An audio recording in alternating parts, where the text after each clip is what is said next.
Welcome to maths foundation 10th maths important sums பார்க்கலாம். Chapter 8 என்ன கொஸ்டின்னா the standard deviation and mean of a data are 6.5 and 12.5 respectively. Find the coefficient of variation.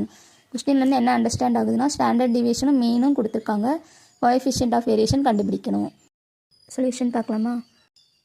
First given எழுதிக்கிறோம். Standard deviation என்ன சிக்மான்னு represent பண்ணுவோம். என்ன கொடுத்துருக்காங்க 6.5. Next மீனை வந்து எக்ஸ் பார் அப்படின்னு ரெப்ரசென்ட் பண்ணுவோம். அது 12.5 அப்படின்னு கொடுத்துருக்காங்க. டு ஃபைண்ட் என்ன கண்டுபிடிக்கணும், coefficient of variation. Coefficient of variation equal to என்னென்னு எழுதியிருக்கோம். Next formula CV equal to sigma by X bar into 100%.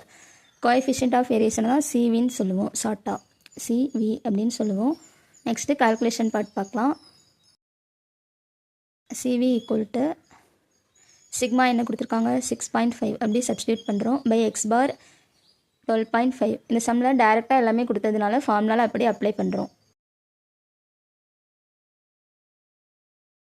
இப்போது நியூமரேட்டரும் டினாமினேட்டரும் பாயிண்ட் வச்சு இருக்குது. ஸோ நியூமரேட்டரையும் டினாமினேட்டரையும் 10ஆல் மல்டிப்ளை பண்ண போகிறோம்.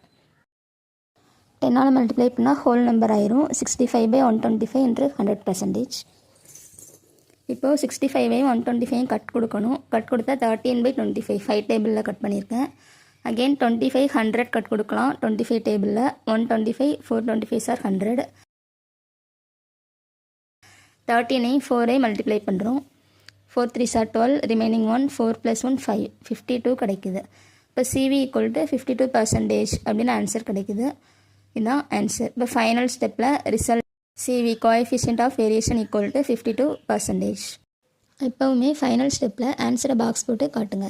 இந்த வீடியோ உங்களுக்கு பிடிச்சிருந்துச்சுன்னா லைக் பண்ணுங்கள், ஷேர் பண்ணுங்கள், சப்ஸ்கிரைப் பண்ணுங்கள். இது மாதிரி வீடியோஸ் பார்க்குறதுக்கு நம்ம சேனலை சப்ஸ்கிரைப் பண்ணிக்கோங்க. தேங்க்யூ.